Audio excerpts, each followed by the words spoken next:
కొన్నిసార్లు మన జీవితం జీరో అయిపోయినట్లు అనిపించవచ్చు. ఇంకేం లేదండి, మొత్తం అన్నీ కోల్పోయాను.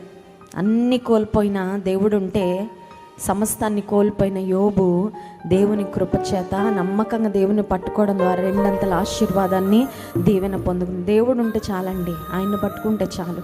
నువ్వు కోల్పోయిన ప్రతి ఆశీర్వాదము, నువ్వు కోల్పోయిన ఆనందం, నువ్వు కోల్పోయిన ఆరోగ్యము, నువ్వు కోల్పోయిన ఐశ్వర్యము, నువ్వు కోల్పోయిన ప్రతి దీవెన నీకు నాకు దేవుడు తిరిగి దయచేయగలడు. స్తోత్రం చెప్దాం, హల్లెలూయా.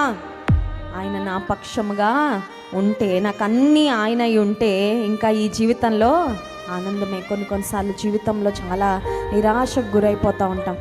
మనం ప్రేమించిన వారు మనకు దూరం అయినప్పుడు, మనం బాగా నమ్మిన వారు మనకు నమ్మక ద్రోహం చేసినప్పుడు, నా పక్షంగా ఇంకెవరున్నారు, వీళ్ళు నాకు ఉన్నారు అనుకున్నాను, ఇక లేరు కదా అని బాధ కలుగుతుంది.